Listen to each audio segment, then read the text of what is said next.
কখনোই সম্ভবপর হবে না। যা বলবো সব কম হয়ে থাকবে, তার চেয়ে অনেক বেশি কিছু হয়তো আপনারা জানেন। তবে আমি চেষ্টা করব আমার কাছে যেটা বেশি গুরুত্বপূর্ণ লেগেছে আমি ওইভাবে নোট করেছি, যাতে করে আপনাদের সাথে সেটা ব্যক্ত করতে পারি। আল্লাহ সুবহানাহু ওয়া তাআলা আমাদের কাজকে আমাদের জন্য সহজ করুন, আমিন। দান সাদকার গুরুত্ব সম্পর্কে আমি প্রথম আপনাকে এটা স্মরণ করিয়ে দিতে চাই। দান সাদাকা খরচ এটা হলো প্রত্যেকটা মুমিনের উপরে দায়িত্ব এবং কর্তব্য। এটা আমাদের প্রত্যেকের উপরে দায়িত্ব এবং কর্তব্য যে আমরা খরচ করতেই হবে। আমাদের আর্থিক একটা ইবাদত হচ্ছে সম্পদ খরচ করা। এর কিছু ফরজ দিক আছে, কিছু নফল, কিছু মুস্তাহাব দিক আছে। তবে আমাদের প্রত্যেকের উপরে প্রতিদিন কিছু না কিছু দান সাদকা করা আবশ্যক হয়ে থাকে। এটা পর্যায়ক্রমে ব্যক্তি পর্যায়ে বা স্থান ভেদে ভিন্ন ভিন্ন হয়, তবে আমাদের প্রত্যেকের উপর এটা দায়িত্ব। দ্বিতীয়ত হচ্ছে এটা আপনাকে স্মরণ রাখতে হবে, দান সাদকা এটা হচ্ছে মুমিনদের গুণ, বৈশিষ্ট্য। প্রত্যেকটা জিনিসের কিছু খাসিয়াত বা বৈশিষ্ট্য থাকে যেটা অত্যন্ত গুরুত্বপূর্ণ। ওই জিনিসের মধ্যে যদি এই বৈশিষ্ট্য পাওয়া না যায় তাহলে সেটা হচ্ছে মূল্যহীন, ওটার কোনো মূল্য থাকে না। যেমন প্রত্যেকটা জিনিসের একটা বৈশিষ্ট্য থাকে যেটার উপরে ভিত্তি করে তাকে মূল্যায়ন করা হয়। যেমন এই মাইক কেনা হয়েছে, নিশ্চয়ই এটা অন্যগুলোর চাইতে এটার বৈশিষ্ট্য ভালো। কোন বাচ্চাটা কাশতেছে কে? কোনটা কাশতেছে কে? ওকে একটু দূরে নিতে হবে যাতে ওই শব্দটা বারবার এখানে রিটার্ন না আসে। একটু দূরে বসতে হবে ওকে। তো আল্লাহ সুবহানাহু ওয়া তাআলা আমাদেরকে এবং ওকে সুস্থতা দান করুন, আমিন। যতগুলো পয়েন্ট যদি আমরা বাংলা ভাষায় বলতেছি এবং সাধারণ ভাষায়, এই যে দুইটা কথা বলেছি না, দান সাদকা করা আমাদের প্রত্যেকের উপরে এটা দায়িত্ব, কর্তব্য, এবং এটা হচ্ছে আমাদের গুণ বা বৈশিষ্ট্য, যেটা আজকে আমরা হারিয়ে ফেলেছি। মুসলিমদের বৈশিষ্ট্য হলো খরচ করা, সম্পদ সে খরচ করবে, মুসলিম কখনো কৃপণ হতে পারে না। এটা হচ্ছে বৈশিষ্ট্য বা গুণ। যদিও সেটা আজকে হারিয়ে গেছে বিদায় আমাদের কাছে সেটা বিস্ময়কর মনে হচ্ছে না। আবার এই বৈশিষ্ট্য আমাদের মধ্যে নাই বিদায় আমরা সাহাবা একরামদেরকে নিয়ে গর্ব করি, কারণ তাদের মধ্যে এটা ছিল। যেমন আবু বকর রাদিয়াল্লাহু তাআলার নাম আসলে আমাদের অন্তর নরম হয়ে যায়, সবাই তার প্রশংসা করি, কিন্তু কেউ আমরা আবু বকর হতে চাই না। ওসমান রাদিয়াল্লাহু তাআলার নাম শুনলে আমরা প্রশংসা করি, কিন্তু আপনি নিজে ওসমান হব না, এটা আমরা পারতেছি না, কারণ তখন আমাদের কাছে খুব কষ্ট লাগে। তবে জেনে নেন, যারা পেরেছে তারা সম্মানিত হয়েছে, এটার বাস্তব প্রমাণ আমরাই, কারণ আমরাই তাদের সম্মান করে থাকি, আমরাই তাদের গুণগান করে থাকি। এটা হচ্ছে দুনিয়াবি প্রাপ্য। আর পরকালে তারা জান্নাতকে আল্লাহর কাছ থেকে খরিদ করে নিয়েছেন জান এবং মালের বিনিময়ে। কিন্তু আমাদেরকেও সেটা জানানো হয়েছে, কিন্তু আমরা সেটাকে গুরুত্ব হিসেবে নিচ্ছি না। এটা হচ্ছে আমাদের ব্যর্থতা। অথচ কোরআনের যে কোনো আয়াত আপনি পড়েন না কেন, হাদিস আপনি জানেন না কেন, ওটাই ছিল সাহাবা একরামদের শিক্ষার ব্যবস্থা। আর ওই কথাগুলাই তাদের জীবনটাকে উলটপালট করে রেখে দিয়েছে। কিন্তু ওই কথাগুলো প্রতিনিয়ত আমরা শুনতেছি, বরং তাদের চাইতে অনেক বেশি হাদিস আমরা জানি, কিন্তু আমাদের মধ্যে সেই প্রতিক্রিয়াটা আসতেছে না। সাহাবা একরামদের চেয়ে আমরা কোরআন এবং হাদিস যে বেশি জানি, কথাটা বললাম কিসের ভিত্তিতে জানেন? কতক সাহাবী আছে যে অর্ধেক কোরআন নাজিল হওয়ার পর মরে গেছে, হয় না এরকম? তারা সে 10 পারা কোরআন পেয়েছে, কেউ হয়তো 20 পারা পেয়েছে, পুরা কোরআন পেয়েছে। এরকমের সাহাবীর সংখ্যা খুব কম, তাই না? যারা রাসূল ইসলামের পরে শেষ পর্যন্ত বেঁচে ছিল। তারপরে কতক সাহাবী আছে রাসূলুল্লাহ সাল্লাল্লাহু আলাইহি ওয়াসাল্লামের উপরে ঈমান এনেছে, ঈমান আনার পরে বিভিন্ন জিহাদে গিয়ে তারা শহীদ হয়ে গেছেন, বিভিন্ন দেশে দূর দূরান্তে তারা দাওয়াত নিয়ে পৌঁছে গেছেন। আর বেশ কিছু সাহাবী যারা সবসময় রাসূল ইসলামের সাথে ছিল, তারা বেশি হাদিস জানতো। আর সমস্ত সাহাবী যত হাদিস জানতো, ওই হাদিসগুলো কিন্তু ইমামরা জড়ো করে আমাদের হাতে তুলে দিয়েছেন। এই জন্য বুখারী, মুসলিম, আবু দাউদ, তিরমিজি যত হাদিস আছে যেগুলো আমরা মুসলিমরা জানতেছি, এগুলো সব সাহাবীদের কাছে ছিল না। সালাম দিয়ে ঘরে ঢুকতে হবে, এই হাদিসই উমর রাদিয়াল্লাহু তাআলা জানতেন না। জানেন সেই ঘটনা যে উমর রাদিয়াল্লাহু তাআলার মজলিস থেকে যখন এক সাহাবী ফেরত চলে গেল, 3 বার সে সালাম দিয়েছে, জবাব আসেনি, ফেরত চলে গেছে। তখন তাকে ডেকে আনা হয়েছে, বলতেছে যে তুমি চলে কেন গেলা? তখন বলছে আমি রাসূল ইসলাম থেকে এটাই শুনেছি যে আমাদেরকে প্রথমে গিয়ে সালাম দিতে বলা হয়েছে, 3 বার সালামের জবাব না আসলে ফিরে যেতে বলা হয়েছে। তা বলতে তোমার এই হাদিসের ব্যাপারে তুমি সাক্ষী পেশ করো। সে সাহাবীর নামটা আমি ভুলে গেছি, তিনি মসজিদে নববীতে এসে আনাস রাদিয়াল্লাহু তাআলা, ইবনে আব্বাস সবাই এটা নিয়ে হাসছেও যে এই হাদিস ওমর রাদিয়াল্লাহু তাআলা জানে না, এটা তো সবাই জানি আমরা, বাচ্চা সাহাবী যারা তারা বলছেন তো আমরা সবাই জানি। তো বেশ কিছু জিনিস আছে কারোর মধ্যে কিছু কম ছিল। কেন কথাটা বললাম, তারা আমাদের কাছ থেকে এত একসাথে জড়ো হিসেবে পায় নাই, কিন্তু একটা পেয়েছে, ওটাই তাদের জীবনের পুঁজি হয়ে থেকে গেছে। আর আজকে যদি দান সাদকা সম্পর্কে 100 হাদিসও বলা হয় না, তাহলে দেখবেন আমাদের অন্তর যেমনটা ছিল তেমনই থাকবে। এটা হচ্ছে বোঝাতে চাইলাম। তো আসুন দেখাই কোরআন হাদিসে এই যে এটা যে মুমিনদের বৈশিষ্ট্য বলা হয়েছে। আজকে আমরা মুমিনরা, মুসলিমরা নিজেদেরকে মুমিন দাবি করি, কিন্তু কৃপণ, দান খরচ করতে চাই না, আমরা কুক্ষিগত রাখতে চাই বা নিজের অবস্থানটাকে বড় করতে চাই। আমরা ভুলে গেছি যে এটা আমাদের বৈশিষ্ট্য। কোরআনের যথেষ্ট আয়াত আছে এই মর্মে। তার মধ্যে একটি আয়াত আপনি নেন, যেটা সূরা সাজদা। সূরা সাজদার 32 নম্বর সূরার 16 নম্বর আয়াতে আল্লাহ সুবহানাহু ওয়া তাআলা মুমিনদের গুণ উল্লেখ করতে গিয়ে তিনি বলেন, মুমিনদের বৈশিষ্ট্য হচ্ছে তাতাজাফা জুনুবুহুম আনিল মাদাজি ইয়াদউনা রাব্বাহুম খাউফা ওয়া তামা ওয়া মিম্মা রাযাকনাহুম ইউনফিকুন। মুমিন তো তারাই যারা রাতে ভয়ে বিছানা থেকে তার পিঠ আলাদা হয়ে যায় এবং তার আল্লাহকে ডাকে, শেষ রাত্রে উঠে আল্লাহকে ডাকে। ইয়াদউনা রাব্বাহুম খাউফা ওয়া তামা, ভয়ের সাথে এবং আশা নিয়ে যে আমি অবশ্যই আল্লাহর কাছে কিছু পাবো, এই আশা নিয়ে তাকে ডাকে। আর কি করে? ও মিম্মা রাযাকনাহুম ইউনফিকুন, আর আমি আল্লাহ তাদেরকে যে রিজিক দিয়েছি তা থেকে তারা খরচ করে। তাহলে এটা হচ্ছে মুমিনদের বৈশিষ্ট্য। নাজাত পেতে হলে এটা করতেই হবে। কোরআনের আরেকটি আয়াতে, যেহেতু প্রত্যেকটা আয়াতে লম্বা চূড়া কথা থাকবে, কিন্তু কথা যেহেতু লম্বা এই জন্য আর বেশি সময় নিতে পারতেছি না এখানে। আরেকটা আয়াতে চলে আসেন, সূরা আলে ইমরান 3 নম্বর সূরার 15, 16, 17 এই আয়াতগুলোতে মুমিনদের কথা রয়েছে। যেমন 15 নম্বরে আল্লাহ সুবহানাহু ওয়া তাআলা জান্নাতের সুসংবাদ দিয়ে বলতেছেন, আল্লাহু বাসীরুম বিল ইবাদ, নিশ্চয় আল্লাহ তার বান্দাদেরকে খুব প্রত্যক্ষভাবে লক্ষ্য করতেছেন। কারা তারা? আল্লাযীনা ইয়াকুলুনা রাব্বানা ইন্নানা আমান্না ফাগফির লানা যুনুবানা ওয়া কিনা আযাবান নার, যারা এই কথা বলে, আল্লাহ আমরা তো তোমার উপরে ঈমান এনেছি, অতএব আমাদের পাপগুলোকে মাফ করে দেন, আমাদেরকে জাহান্নামের আগুন থেকে মুক্ত করে দেন, ওয়া কিনা আযাবান নার। তারপর আল্লাহ বলেছেন এরা কারা? যাদেরকে জাহান্নাম থেকে মুক্ত করে দেওয়া হবে, তার পাপগুলোকে মাফ করে দেওয়া হবে। আস-সাবিরিনা ওয়াস-সাদিকিনা ওয়াল-কানিতিনা ওয়াল-মুনফিকিনা ওয়াল-মুস্তাগফিরিনা বিল আসহার। 5টা গুণ আল্লাহ বলেছেন। এরা তো এমন মুমিন যারা ইসলামের উপর ধৈর্য ধারণ করে থাকে, সত্যবাদী, কানেত আল্লাহর দিকে ঝুঁকে গেছে, মুনফিকিন যারা খরচ করে, তার সাবিরিনা, সাদিকিনা, কানিতিনা, মুনফিকিনা ওয়াল মুস্তাগফিরিনা বিল আসহার, এবং যারা রাতের শেষ ভাগে উঠে আল্লাহর কাছে ডাকে, আল্লাহকে ডাকে বা আল্লাহর কাছে দোয়া করে, ইস্তিগফার করে, আল্লাহর কাছে ক্ষমা চায় শেষ রাত্রে। এগুলো হচ্ছে মুমিনদের গুণ। তার মধ্যে একটা কি আছে? ও মুনফিকিন, তারা খরচ করে। এটা হচ্ছে মুমিনদের বৈশিষ্ট্য, যেটা আজকে অধিকাংশ মুমিনরা আমরা হারিয়ে ফেলেছি। অথচ আল্লাহ সুবহানাহু ওয়া তাআলা যে আমাদেরকে মুমিন মুসলিম করেছেন, এই খুশিতেও দান করা উচিত ছিল।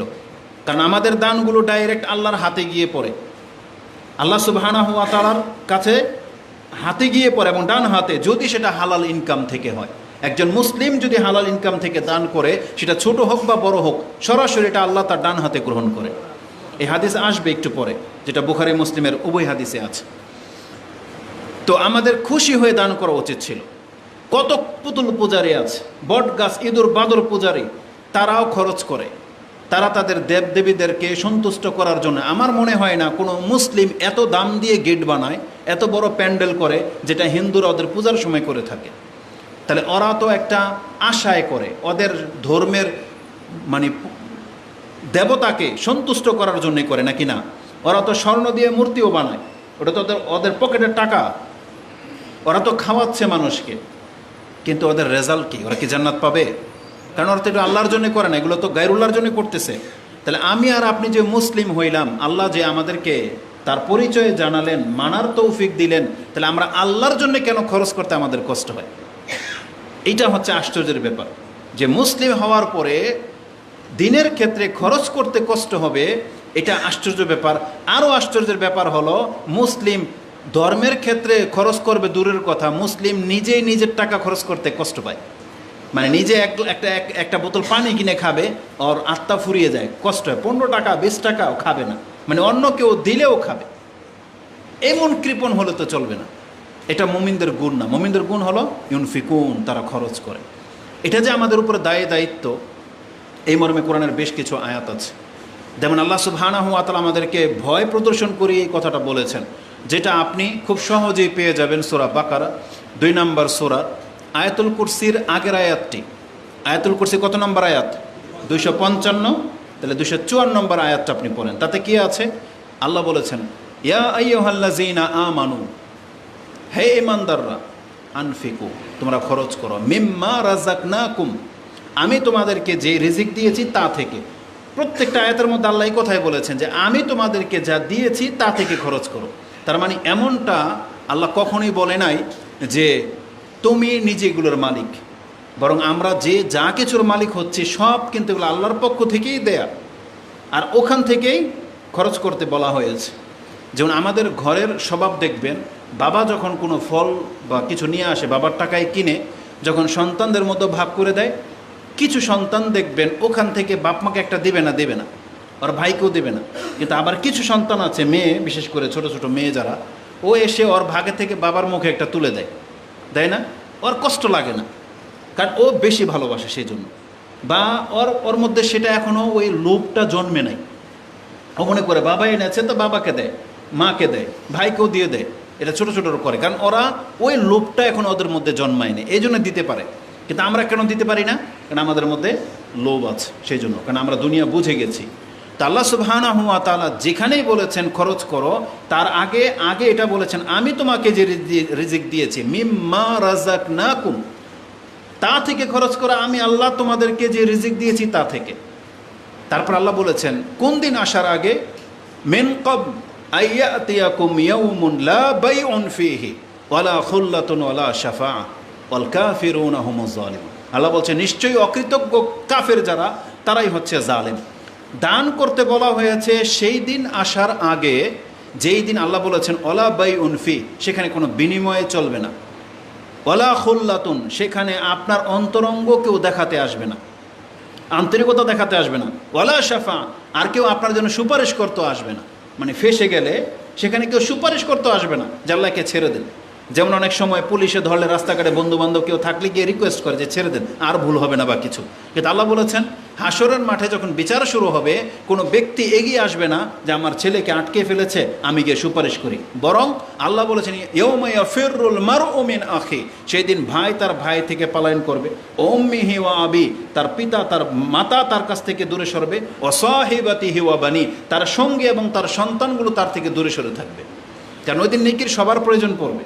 তা আল্লাহ সুবহানাহু ওয়া তাআলা বলেছেন ইয়া আইয়ুহাল্লাযীনা আমানু আনফিকু মিম্মা রাযাকনাকুম, আনফিকু মিম্মা রাযাকনাকুম মিন ক্বাবলি আইয়াতিয়া ইয়াউমুন লা বাইউন ফী। তার মানে কেন বেচা কিনা সেখানে হবে না, বিনিময় কেন হবে না? সেই দিন কোনো ব্যক্তি কোনো কিছুর বিনিময়ে নাজাত পাবে না, শুধু ইবাদত আমল ছাড়া, নেকি ছাড়া। নেকি যার বেশি সেই কেবল সেই দিন নাজাত পাবে, এটাই হবে তার সুপারিশের মূল, এটাই হবে তার নাজাতের একমাত্র সাবাব। ইমান এবং আমল ছাড়া সেখানে আর কিছুই সে তার পাশে দেখতে পাবে না।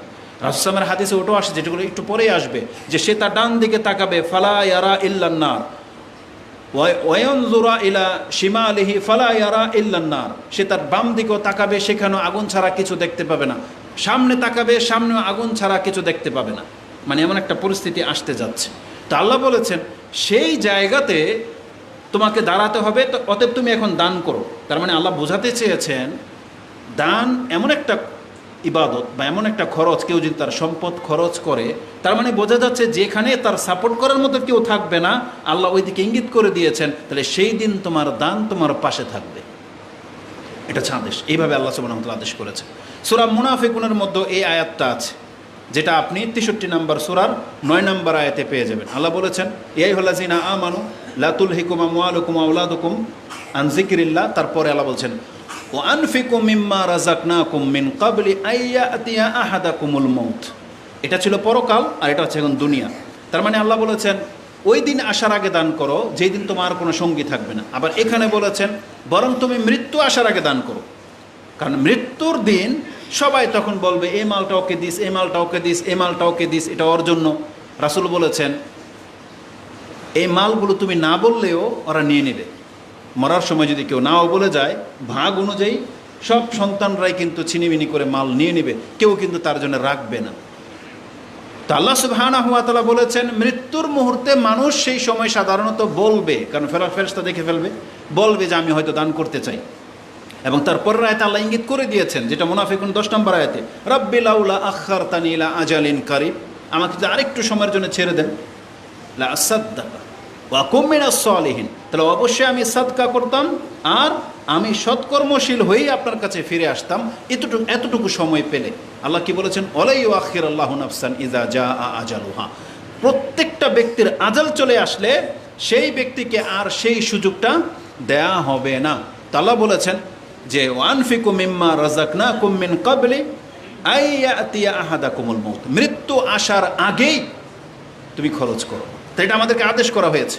তো কি বলেছি, যে দান সাদকা করার গুরুত্বের ক্ষেত্রে এটাই সবচেয়ে বড় কথা, যেটা প্রত্যেকটা মুমিনের জন্য কি আদেশ, এটা আমাদের কর্তব্য।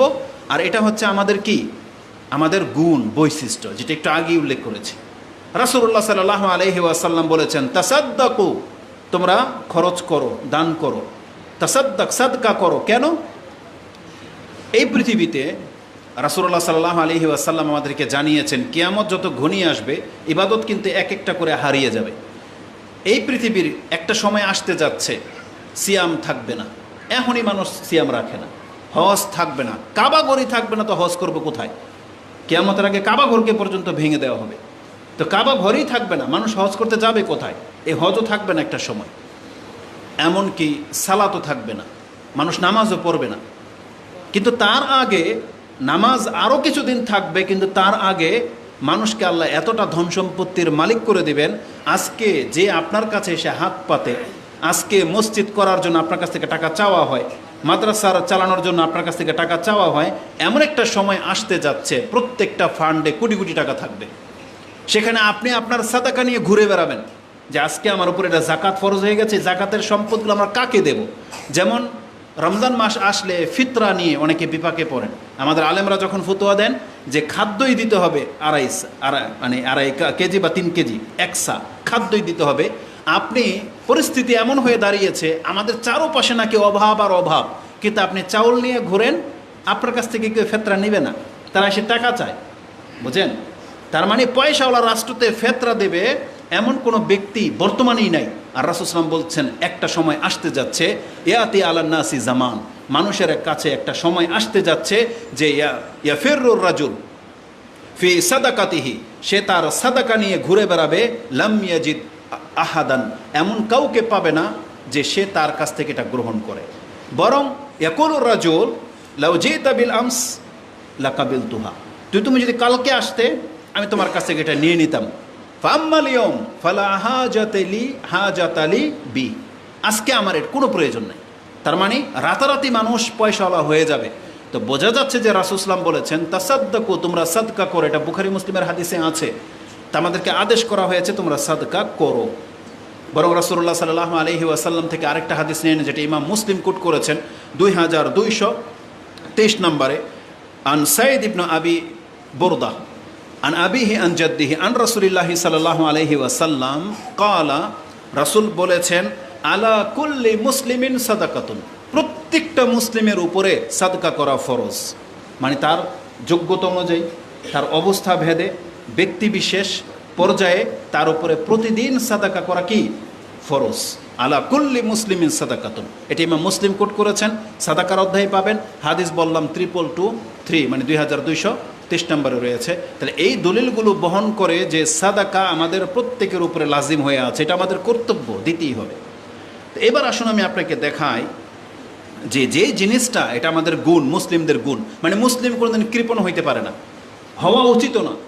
আমরা অনেক সময় কৃপণ না, কোথায়? যেমন যে বললাম নিজের সন্তানের ক্ষেত্রে, ঘরের ভিতরে খাদ্য খাওয়ার ক্ষেত্রে, রং তামসা করার ক্ষেত্রে, সেখানে আমরা ঠিকই খরচ করি, ওই ক্ষেত্রে আমরা কৃপণ না। কিন্তু যখন ধর্মীয় ব্যাপার আসবে, নেকির ব্যাপার আসবে, নাজাতের ব্যাপার আসবে, ওই খাতগুলোতে আমাদের অন্তর মনে হচ্ছে যে মরে যায়। আমরা যদি প্রকাশ্যে কোনো ব্যক্তি ঘোষণা করে দেয় 50 ব্যাগ সিমেন্ট, 100 ব্যাগ সিমেন্ট, আবার অনেকে আমরা কি মন্তব্য করে এ লোক দেখানো দান করে, বুঝেন না? কেউ করলেও দোষ, আর আপনি নিজেও করতেছেন না, তাহলে শয়তান তখন তার অন্তরে এটা জাগিয়ে দেয় এই লোকটা লোক দেখানো কাজ করতেছে, তার মানে আমি ওর চাইতে ভালো না, আপনি ওর চাইতে ভালো না। এটা মুনাফিকদের চরিত্র। রাসূল সাল্লাল্লাহু আলাইহি ওয়াসাল্লাম কোরআনে আল্লাহ বলেছেন মুনাফিকদের চরিত্র হলো, মুনাফিক নিজে দান করেই না, আবার অন্যকে করতে দেখলে আবার নিন্দা করে, মানুষের কাছে অপপ্রচার করে যে অমুক এর দান করার কি হবে না হবে, এত লোক দেখানো করতেছে না। আপনি তোর অন্তর খুলে দেখেন নাই। প্রকাশ্য দান করার কথাও আছে, গোপনে দান করার কথাও আছে, কিন্তু কাউকে তিরস্কার করা যাবে না। আপনার ক্ষমতা থাকলে আপনি করে দেখান, অন্যকে তিরস্কার না করে। সে কোন নিয়ত করেছে ওর সাথে আল্লাহ বুঝবে, আমি আর আপনি না। এই জন্য প্রকাশ্য দান করবেন যখন দান করার কথা বলা হয়ে থাকে। রাসূলুল্লাহ সাল্লাল্লাহু আলাইহি ওয়াসাল্লামের কাছে 1000 স্বর্ণ মুদ্রা ওসমান রাদিয়াল্লাহু তাআলা যখন রাসূল সাল্লামের কুরসের মধ্যে দিয়ে দিলেন কোলে, রাসূল সাল্লাম সেগুলো লাড়তেছেন আর হাসতেছেন এবং তার চেহারা উৎফুল্ল হয়ে গেছেন। এবং রাসূল বলেছেন আজকের পর থেকে ওসমান যা করে করুক এর কোনো ক্ষতি করতে পারবে না কেউ, মানে ওসমানের আমল যা খুশি তা হোক, ওর জান্নাত কেউ ঠেকাইতে পারবে না, এমন সুসংবাদ দিয়ে দিয়েছেন ওসমান রাদিয়াল্লাহু তাআলা। মা দাররা বাদাল ইয়াউম, বলছে ওসমানের আজকের পর থেকে আর কোনো ক্ষতি হবে না, ও যা করে করুক। তো দান সাদকা মানুষকে জান্নাতের সার্টিফিকেট দেয়। তো কথা হচ্ছে যে এটা আমাদের দায়িত্ব এবং এটা আমাদের কর্তব্য এবং এটা আমাদের গুণ। মুসলিমদের গুণ হচ্ছে দান সাদকা করা, খরচ করা।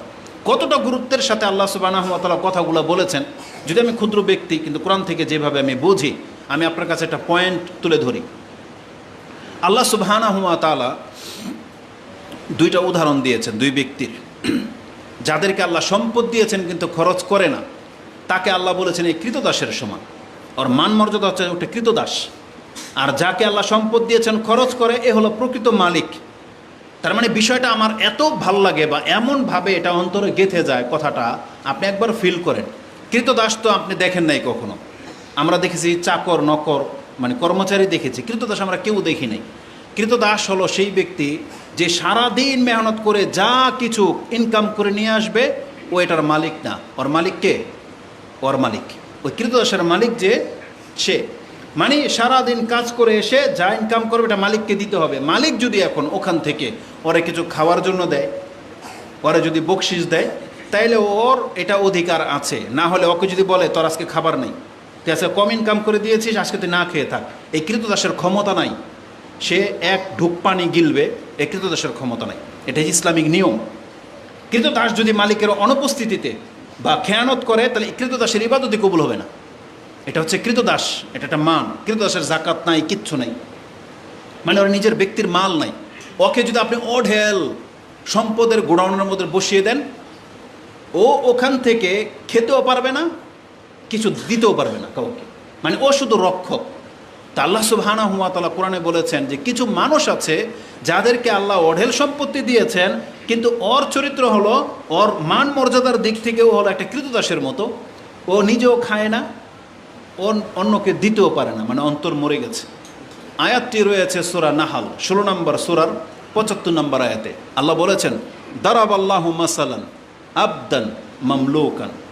আল্লাহ সুবহানাহু ওয়া তাআলা বলেন দারাবাল্লাহু মাসালান আবদান মামলুকান লা ইয়াকদিরুনা আলা শাই। একজন গোলাম যেমন কিছু করার ক্ষমতা রাখে না, ওর সম্পদ নিয়ে ওকে বসে থাকতে হবে, ওকে গোডাউনের দায়িত্বে, বাগানের দায়িত্বে দেন, গরুর পাল সব কিছুর দায়িত্ব দেন, ও এগুলো শুধু রক্ষক।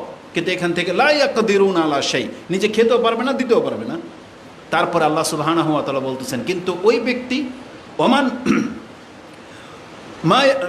ওমাই ইয়াকদিরুনা আলা শাই ওমাই ইয়ারযুকুহু, আর আমি আল্লাহ যাকে ওমান রাযাকনাহু মিন্না রিজকান হাসানান, আর আমি আল্লাহ আমার পক্ষ থেকে যাকে উত্তম রিজিক দিয়েছি, মানে অঢেল দিয়েছি, রিজকান হাসানান ফাহুয়া ইউনফিকু মিনহু সিররা ওয়া জাহারা, সে তা থেকে গোপনে এবং প্রকাশ্যে দান করতে থাকে। এখানেও আল্লাহ বলেছেন যে আমি ওকে রিজিক দিয়েছি, সেই রিজিক থেকে ও মিনহা তা থেকে কি করে, সিররান ওয়া জাহারান, গোপনে এবং প্রকাশ্যে অবতরে দান করতে থাকে। আল্লাহ বলেছেন সিররান ওয়া জাহারান হাল ইয়াস্তাউন, এই দুই ব্যক্তিকে সমান। মানে যেই ব্যক্তি সম্পদ নিয়ে বসে আছে আর যেই ব্যক্তি সম্পদ পেয়ে সেটা নিজে খায়, দানও করে, ডান দিকে বা দিকে সব ক্ষেত্রে করে, এই দুই ব্যক্তিকে সমান? আলহামদুলিল্লাহ, আল্লাহ নিজেই বলতেছে প্রশংসা করো আল্লাহর যারা সম্পদ পেয়ে গেছো, যে তুমি কিছু করতে পারো। আর কৃতদাস ও একজন মানুষ, ওর কাছে অনেক সম্পত্তি কিন্তু কিচ্ছু করার ক্ষমতা রাখে না, আর আল্লাহ তোমাকে মালিক বানিয়েছেন। আলহামদুলিল্লাহ, বাল আকসারুহুম লা ইয়ালামুন। আল্লাহ সুবহানাহু ওয়া তাআলা বলেন বরং অধিকাংশ মানুষ সেই জিনিসগুলো বোঝার চেষ্টা করে না। আজকে আমরা সম্পদ পেয়ে চাইলে দান করতে পারি। যেমন আপনি রাস্তা দিয়ে হাঁটতেছেন, আপনার কাছে কেউ চাইলো, আপনার পকেটে টাকা আছে, আপনি যদি দেন, পৃথিবীর কোনো ক্ষমতা আছে কেউ জিজ্ঞেস করবে আপনাকে কেন দিলা? পারবে? কিন্তু অনেক সময় আপনি আপনার স্ত্রীকে বলতে পারেন, আপনি ঘরে টাকা রেখেছেন, স্ত্রী কাউকে দিয়েছে, সেটা অল্পই হোক বা বেশি হোক, আপনি কিন্তু অনেক সময় জিজ্ঞেস করেন তুমি কার অনুমতিতে দিলা, বলে কি না? তাহলে স্ত্রীও সেই ক্ষেত্রে অনেকটা অপারক, কিন্তু আপনি মালিক। আপনি টাকা দিলে, দান করলে, খরচ করলে পৃথিবীর কোনো ক্ষমতা আছে আপনাকে জিজ্ঞেস করবে যে তুমি কেন দিলা? এটা হচ্ছে একটা প্রকৃত মালিক, এটা মালিকের কাজ। দোকানে কেউ যদি ভিক্ষা করতে আসে বা ফলের আড়তে বসা, আপনি কেউ আসতেছে, আপনি একটা আপেল ঢিলা দিয়ে তাকে দিয়ে দিলেন, ওই কর্মচারীর ক্ষমতা জিজ্ঞেস করবে যেটা আপনি দিলেন কেন? কিন্তু এটা যদি কর্মচারী করে তাহলে মালিক বলতে পারবে যে তুই কার অনুমতিতে দিলি, তোকে কে বলছে, এটা বলি কি না? কিন্তু আল্লাহ বলছে না, মালিক যে হয় সে তাকে কোনো পরোয়া করতে হয় না। এই জন্য যেই ব্যক্তি দান করতে পারে, মূলত এটা হচ্ছে মালিকের স্বভাব। সে বুঝালো যে আমি মালিক। তার মানে কি, একজন ভিক্ষুক আসছে, আমি দোকানে বসা, এখন আমার কাছ থেকে চাইলো, আমি যদি না দেই, এই ভিক্ষুককে মনে করতে হবে তাহলে এটা দোকানের মালিক না, এটা কি কর্মচারী, বুঝেন? আর আমি যদি দেই তখন ও বুঝবে হ্যাঁ এটা মনে মালিক, তাই না? আর যদি অল্প দেয় মনে করবো কৃপণ মালিক, আর যদি বেশি দেয় তাহলে মালিকটা খুব ভালো, তাই না? তাহলে মানুষ চিনা যায় তার কর্ম দেখে। তা আল্লাহ সুবহানাহু ওয়া তাআলা এই কথাটাই বলেছেন যে যাদের সম্পদ আছে কিন্তু দান করে না, সে হচ্ছে কৃতদাসের মতো। আর যাকে আল্লাহ সুবহানাহু ওয়া তাআলা সম্পদ দিয়েছেন তা থেকে খরচ করে, এটা হলো প্রকৃত মালিক। তা আল্লাহ সুবহানাহু ওয়া তাআলা আমাদেরকে যাদেরকে মালিক করেছেন, আমাদেরকে মালিকের রূপেই ফিরে আসতে হবে। এই মালিকের রূপটা প্রকাশ করতে হবে যে হ্যাঁ আমি মালিক, এই জন্য আমরা দান করে থাকি। এই দান করার মাধ্যমে আপনার প্রভাব আপনাকে দেখাতে হবে, সেটা ডাটফাট এই দানের মাধ্যমে হতে হবে, ওই চোখ রাঙানো আর ধমকা ধমকির মাধ্যমে না। মানে যেই ব্যক্তির যত সামর্থ্য বেশি সে তত খেদমত করে দেখাবে, যার ভিত্তিতে তাকে মানুষ সম্মান করবে, এটা হওয়া উচিত। লোক বল আর ওই ক্ষমতা চোখ রাঙানো দিয়ে না, যে আমার অনেক কোটি কোটি টাকা, সে রাস্তায় আসলে ধমক দেয়, এই করে সেই করে, মানুষ জানবে যে অনেক বড় ব্যাপার না। এটা আজকে আপনার সামনে সম্মান করবে, কিন্তু পেছন থেকে আপনাকে সে অহংকারী বলবে, সে আপনাকে ধিক্কার জানাবে, এটা করবে। কিন্তু দান সাদকা করতে থাকেন, তখন মানুষ আপনাকে দেখলে ঘিরে নেবে বা দূর থেকেই বলবে সে অনেক টাকার মালিক, এটা বলবে। তো আল্লাহ সুবহানাহু ওয়া তাআলা এই আয়াতের মধ্যে বলেছেন যাদের সম্পত্তি থাকা সত্ত্বেও খরচ করে না, এই ব্যক্তি হচ্ছে কৃতদাসের সমান। এটা আমাদেরকে মাথায় নিয়ে আসতে হবে। আমরা যদি এই জিনিসগুলো মাথায় নিই, আপনি আমি কৃপণতা করে কি হয়, আমাদের এই সম্পত্তিগুলো তো রিজার্ভ করার জন্যই তো এটা আমরা করি, যে দান সাদকা করি না। আমাদের সম্পদ কতটা আমাদের সম্পদ? কিয়ামতের মাঠে রাসূল বলেছেন যে বহু মানুষ, দুনিয়াতে অনেক সম্পদ ছিল, কিন্তু কিয়ামতের মাঠে সে ফকির হয়ে উঠবে, সবচেয়ে অল্প পুঁজিওয়ালা উঠবে। এই কথাগুলো রাসূল বলেছেন, ওই হাদিসগুলো আমার সামনে আছে। রাসূল সাল্লাল্লাহু আলাইহি ওয়াসাল্লাম বলেছেন, একদিন উপদেশ দিতে গিয়ে রাসূল বলতেছেন, আব্দুল ইবনে মাসউদ রাদিয়াল্লাহু তাআলা আনহু তিনি বলতেছেন, ক্বালা রাসূলুল্লাহ সাল্লাল্লাহু আলাইহি ওয়াসাল্লাম আইয়ুকুম মালু ওয়ারিসি আহাব্বু ইলাইহি মিম মালিহি, তোমাদের মধ্যে এমন কে আছে যে নিজের সম্পত্তির চাইতে অন্যের সম্পত্তিকে বেশি ভালোবাসো? মানে নিজের সম্পত্তির চেয়ে অন্যের সম্পত্তির প্রতি গুরুত্ব বেশি, কে আছো? রাসূল বলছেন আমাদের মধ্যে এমন কেউ নাই। কালু ইয়া রাসূলুল্লাহ মা মিন্না আহাদুন ইল্লা মালুহু আহাব্বু ইলাই, আমরা সবাই তো এমন লোক যে সবাই নিজের মালটাকেই বেশি পছন্দ করি, অন্যের মালকে আমরা কেন পছন্দ করব?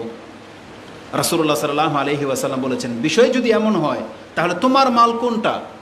তখন রাসূল বলেছেন, ফা ইন্না মালাহু মা কাদ্দামা, একটা মানুষ যা খরচ করেছে এটা হচ্ছে মা কাদ্দামা, সে তাহলে পরকালের জন্য পাঠালো, এটা সে বলতে পারবে যেটা আমার মাল, যেটা আমি দিয়েছি, এক জায়গায় ট্রান্সফার করেছি, এটা আমার মাল, কারণ সে পাঠিয়েছে, এটা যাচ্ছে। আর ওমাল ওয়ারিসিহি মা আখারা, আর যে সেটা রিজার্ভ রেখে যাচ্ছে, এটা কিন্তু তার সম্পত্তি না, এটা ওয়ারিসদের জন্য রেখে যাওয়া হচ্ছে। এই হাদিসটা ইমাম মুসলিম কোট করেছেন, ইমাম বুখারী কোট করেছেন। হাদিসটি কিতাবুর রিকাকের অধ্যায়ে রয়েছে, অন্তরকে নরম করার অধ্যায়। হাদিস হচ্ছে 6442। তার মানে রাসূল বলেছেন একজন ব্যক্তির সম্পদ কোনটা, মা কাদ্দামা, যেটা সে আগে পাঠিয়ে দিয়েছে।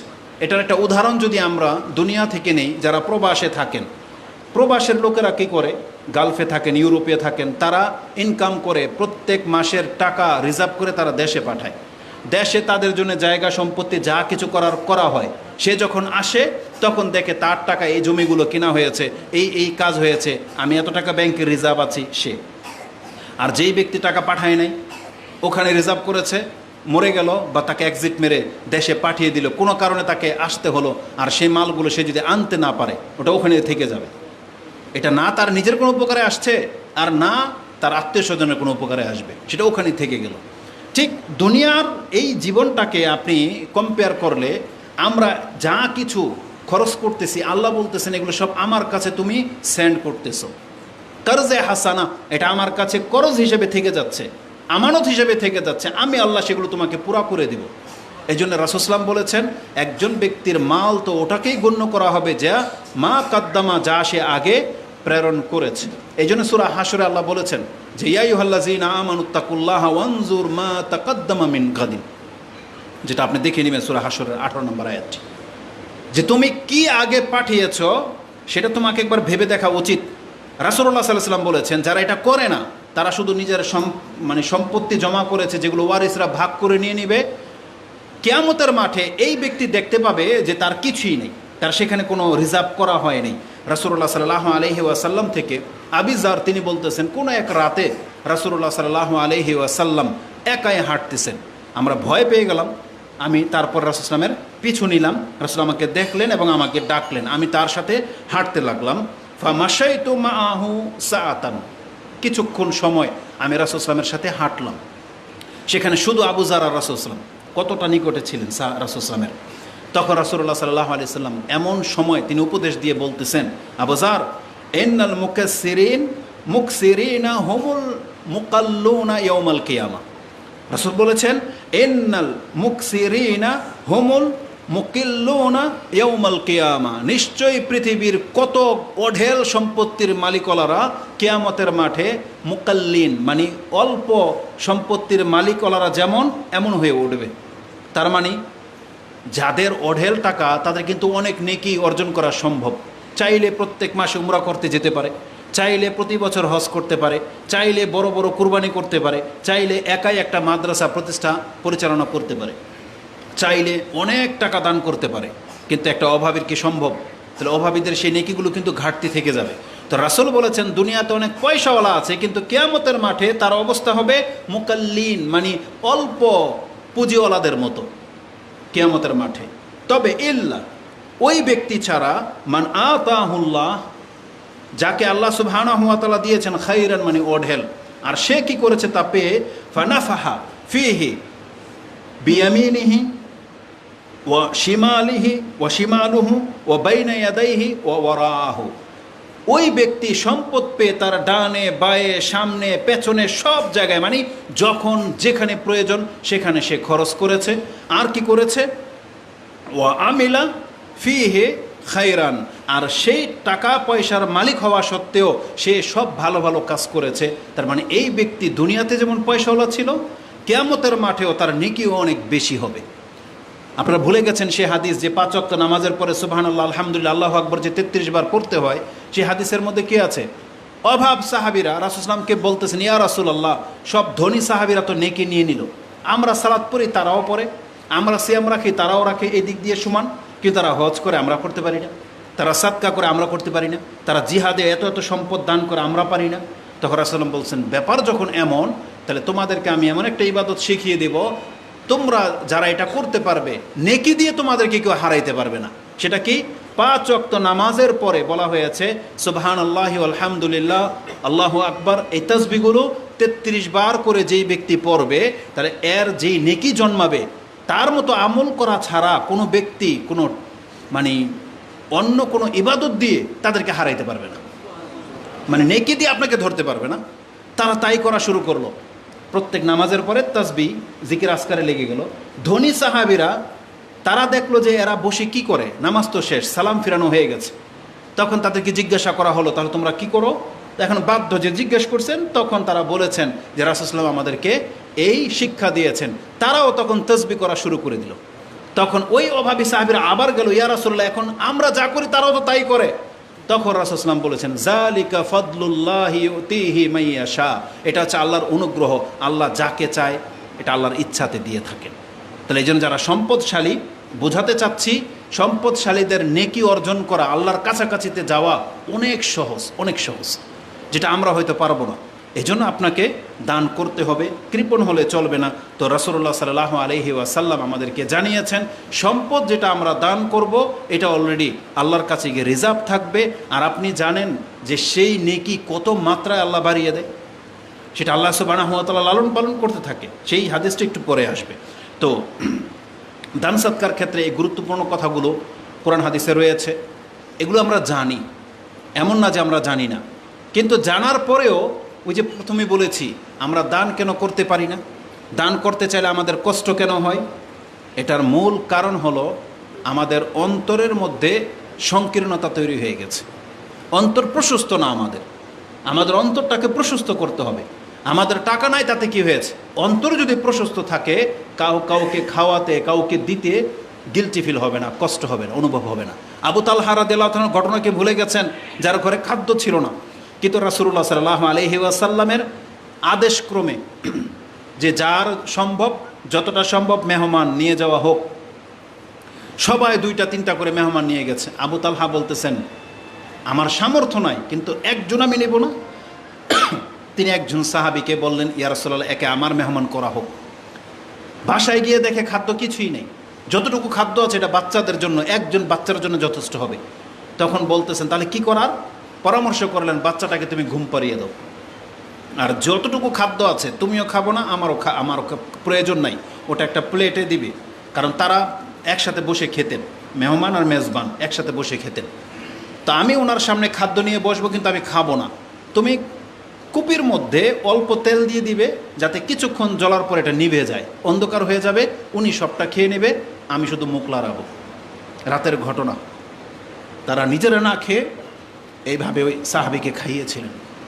কেউ দেখে নাই, কে দেখেছে? আল্লাহ সুবহানাহু ওয়া তাআলা। আল্লাহ আয়াত নাজিল করে দিয়েছেন সে সাহাবীর মর্যাদায়, যেটা আপনি সূরা হাশর 59 নম্বর সূরার 9 নম্বর আয়াতে পেয়ে যাবেন, যেখানে আল্লাহ সুবহানাহু ওয়া তাআলা বলেছেন যে এরা অন্যকে প্রাধান্য দেয়। আল্লাহ বলেছেন, ইউসিরুনা আলা আনফুসিহিম ওয়ালাউ কানা বিহিম খাসাসা। এটা আমার প্রয়োজন ছিল, এই খাদ্যটা তার প্রয়োজন ছিল, কিন্তু সে অভাবী হয়েও এই সময় তার চাইতে বেশি অভাবী যিনি, তাকে প্রাধান্য দেওয়া হয়েছে। সে সাহাবী, প্রাধান্য দেওয়ার কারণে আল্লাহ সুবহানাহু ওয়া তাআলা আনসারদের গুণ বর্ণনা করতে গিয়ে বলেন, এরা এমন সাহাবী যে তারা অন্যকে প্রাধান্য দেয় যদিও তার নিজেরই অভাব রয়েছে। ওয়ালাউ কানা বিহিম খাসাসা। তারপর আল্লাহ বলেছেন এটা কিসের কারণে হয়েছে, এটা কিভাবে সে পারলো একজন ক্ষুধার্ত ব্যক্তি অন্য একটা ক্ষুধার্তের মধ্যে সব খাদ্য দিয়ে দিতে? তার এটা অন্তরের প্রশস্ততার কারণে হয়েছে। মানে আনসারদের অন্তর যে এতটা প্রশস্ত, যার কারণে নাম পড়ে গেছে এরা হচ্ছে আনসার, মানে সাহায্যকারী, তারা মানুষকে সাহায্য করে থাকে। আল্লাহ সুবহানাহু ওয়া তাআলা বলছেন এটা তার মনের প্রশান্তির কারণে হয়েছে। তাই আল্লাহ সুবহানাহু ওয়া তাআলা বলেন, ওমা ইউকা শুহা নাফসিহি ফাউলাইকা হুমুল মুফলিহুন। যার অন্তরকে এভাবে প্রশস্ত করে দেওয়া হয়েছে, সংকীর্ণতা থেকে মুক্ত করে দেওয়া হয়েছে, এই ব্যক্তি হচ্ছে সফলকাম। তো অন্তরের প্রশস্ততা লাগবে, অন্তরের প্রশস্ততা ছাড়া কখনো পকেট থেকে টাকা বেরোবে না। টাকা পকেটে প্রত্যেকেরই আছে, কিন্তু বের হয় না, কারণ আমাদের অন্তর প্রশস্ত না, অন্তরের মধ্যে সংকীর্ণতা চলে আসছে। রাসূলুল্লাহ সাল্লাল্লাহু আলাইহি ওয়াসাল্লাম আমাদেরকে জানিয়েছেন যে কৃপণতা এটা খুব মারাত্মক রোগ। এই জন্য রাসূলুল্লাহ সাল্লাল্লাহু আলাইহি ওয়াসাল্লাম কিন্তু যেখানেই নামতেন তিনি আল্লাহর কাছে যতগুলো দোয়া করতেন তার মধ্যে একটা ছিল, আল্লাহুম্মা ইন্নী আউযু বিকা মিনাল আজিজি ওয়াল কাসাল ওয়াল জুবনি ওয়াল বুখল ওয়া কাহলির রিজাল ওয়া গালাবাতিদ দিন। এই বাক্যগুলো বলতো যে আল্লাহ, আমি তোমার কাছে অপারগতা থেকে, কাপুরুষতা থেকে, কৃপণতা থেকে, শত্রুর প্রভাব থেকে আমি তোমার কাছে আশ্রয় চাচ্ছি। তার মধ্যে একটা ছিল কৃপণতা, যে আল্লাহ আমি তোমার কাছে কৃপণতা থেকে আশ্রয় চাচ্ছি। আমরা সবাই জানি আমাদের অন্তর সংকীর্ণ হয়ে গেছে, কিন্তু আল্লাহর কাছে আমরা দোয়া করি না। মানে অন্তরটাকে যে প্রশস্ত করতে হবে, নিজেদের কোনো প্রচেষ্টাও নাই, আর আল্লাহর কাছে বলিও না যে আল্লাহ তুমি আমাদের অন্তরটাকে প্রশস্ত করে দাও। তার মানে আমরা কৃপণতাটাকেই বেছে নিয়েছি, যেটা উচিত নয়। রাসূলুল্লাহ সাল্লাল্লাহু আলাইহি সাল্লাম বলেছেন, হাত হচ্ছে 3 রকম। রাসূল সাল্লাম বুঝিয়েছেন যারা খরচ করে, মানে হাত, আমরা হাত দিয়ে তো খরচ করি, তাই না? বলছে হাত হচ্ছে 3 রকম। আল আইদি সালাসাতুন ফায়াদুল্লাহিল উলিয়া, আল্লাহর হাত হচ্ছে সবার উপরে। তার মানে কি, আল্লাহ আজও পর্যন্ত অগণিতভাবে খরচ করেই যাচ্ছেন, খরচ করেই যাচ্ছেন, এই জন্য আল্লাহর হাত হচ্ছে সবার উপরে। তারপর বলেছেন ওয়াদুল মুতি আল্লাতি তালিহা, তার পরের হাতটাই হচ্ছে ওই ব্যক্তির, যেই ব্যক্তি খরচ করতে পারে। তার মানে আল্লাহর হাতের পরের মর্যাদাপূর্ণ হাতটাই হচ্ছে ওই ব্যক্তির হাত যে খরচ করতে জানে। তার মানে এখানে কোনো নবী রাসূল আল্লাহর ওলির কথা বলা হয় নাই, মানে যে পারবে। রাসূল বলেছেন আল্লাহর হাতের পরের মর্যাদাকর হাতটাই ওই ব্যক্তির হয়ে যাবে যেই ব্যক্তি খরচ করতে জানে। তো রাসূল বলেছেন ওয়াদুল মুতঈ আল্লাতি তালিহা, মানে আল্লাহর হাতের পরের হাতটাই হচ্ছে যিনি খরচ করতে জানেন তার হাত। ওয়াদুস সাইল আসুফলা, তবে যেই ব্যক্তি অন্যের কাছে চেয়ে বেড়ায় তার হাতটা হচ্ছে সবচেয়ে নিচে, মানে এটা হচ্ছে অনুত্তম হাত। আর অনুত্তমের হাতের চেয়ে উত্তম হলো যে দিতে পারে, মানে যার হাতটা এইভাবে থাকে, আর যারটা এইভাবে থাকে এটা কি মন্দ, নিন্দনীয়, আর যারটা এইভাবে থাকে এটা হচ্ছে সম্মানিত হাত। তার মানে আমাদেরকে আল্লাহ যাদেরকে সম্পদ দিয়েছেন, আমাদের হাতটাকে এইভাবে করতে হবে, মানে আমরা দেব, নেব না, এরকম করতে হবে। তারপর রাসূলুল্লাহ সাল্লাল্লাহু আলাইহি সাল্লাম একটা উপদেশ দিয়েছেন, এটা বলার পরে যে এই ফজিলত জানার পরেও তোমরা অপারগ কেন? তারপর রাসূল বলেছেন ওয়ালা তাজিজ আন নাফসিক, তোমার অন্তরের কৃপণতার কারণে তুমি হেরে যেও না, তুমি তোমার অন্তরের মন্দ চিন্তার কাছে তুমি নিজেকে হারিয়ে দিও না, তুমি হেরে যেও না, অপারগ হয়ে যেও না তুমি। তার মানে শয়তানের ভয়ে, প্ররোচনা, দান করে দেবে, এত টাকা চলে যাবে, তুমি এই চিন্তার কাছে তুমি নিজে হেরে যেও না। আল্লাহ সুবহানাহু ওয়া তাআলা আমাদেরকে এইভাবে শিক্ষা দিয়েছেন রাসূলের মাধ্যমে। এই হাদিসটি আবু দাউদে রয়েছে। আবু দাউদের মধ্যে যাকাতের অধ্যায় 1649 নম্বরে আপনি হাদিসটি পেয়ে যাবেন। ওয়ালা তাজিজ আন নাফসিক, তুমি তোমার নফসের কাছে হেরে যেও না, তোমার দান করতে হবে, তাইলে নফস আবার সজীব হয়ে যাবে। কুমন্ত্রণার কাছে আপনি হেরে যেন না, আমাদেরকে নিষেধ করা হয়েছে।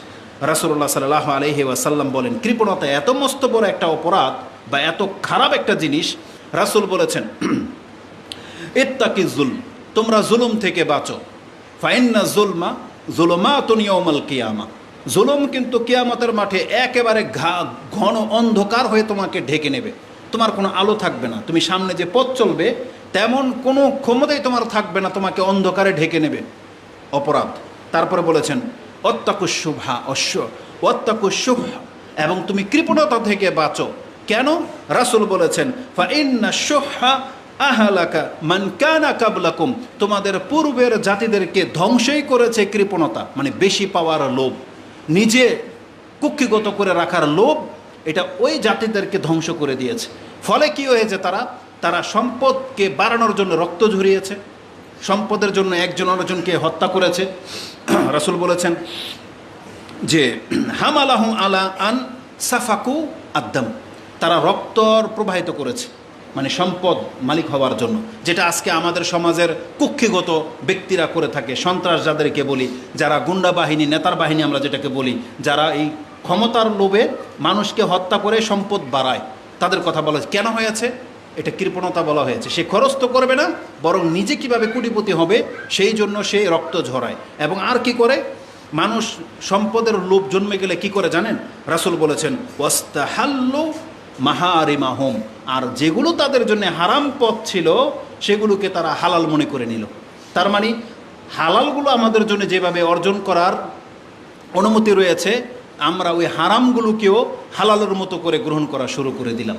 ব্যাংকের চাকরি করা, এনজিওর সাথে জড়িয়ে যাওয়া, সুদ, ডাইরেক্ট সুদ খাওয়া, সুদে টাকা লাগানো, অন্যের জমিন এক হাত কেটে নেওয়া, ধোকামি করা, জেনে শুনে ওগুলোকে আমরা হালাল করে নিয়েছি। কাউকে ঠকানো, এটা বাতিল জিনিস আপনাকে জাপানি মাল করে দিয়ে দিবে। আপনি জানতেছেন যে এটা নেওয়ার পরে এটার অবস্থা শেষ, কিন্তু সে এটাকে আপনাকে একবারে পারফেক্ট 1 নম্বর মাল বলে দিয়ে দিচ্ছে। তো এটা কেন হয়? সম্পদের লোভ, এটা কৃপণতা, স্যাক্রিফাইস অন্তরে না থাকা, এটা রাসূল সাল্লাল্লাহু আলাইহি ওয়াসাল্লাম নিষেধ করেছেন। ইত্তাকিশ শুহ, তোমরা শুহ মানে কৃপণতা থেকে বাঁচো, এটা মস্ত বড় একটা অপরাধ। আবু বকর রাদিয়াল্লাহু তাআলা আনহুকে যখন এক সাহাবী জাবের রাদিয়াল্লাহু তাআলা এইভাবে বলেছিলেন কোন একটা ঘটনার প্রেক্ষিতে, তিনি বলেছিলেন যে আমাকে কেউ কৃপণতার অপবাদ দেবে, এর চাইতেও বড় কোনো রোগ আছে নাকি? তার মানে কৃপণতা হচ্ছে অন্তরের অনেক বড় একটা রোগ। এই জন্য কৃপণতা থেকে বাঁচতে হবে, তাহলে আমাদের অন্তর প্রশস্ত হবে, তাহলে আমরা হয়তো দান সাদকা করতে সক্ষম হব। কারণ দান সাদকা করতে হবে, এটা অনেক নেকি, অনেক ফজিলত, এই জ্ঞান আমাদের সবার আছে, শুধু অন্তরটা আমাদের মরে গেছে। অন্তরকে প্রশস্ততা করা লাগবে। কটা বাজে এখন? 5 মিনিট বাকি আছে না? আচ্ছা, তো এখন পর্যন্ত আমি ফজিলতের দিকে যাইনি, এই জন্য বলেছি গুরুত্ব তুলে ধরতে গেলে অনেক কথা থাকবে, তবে শর্ট করে দিচ্ছি। 5 মিনিটের মধ্যে দেখি 2-1টা ফজিলতের কথা আপনাকে বলা যায় কিনা।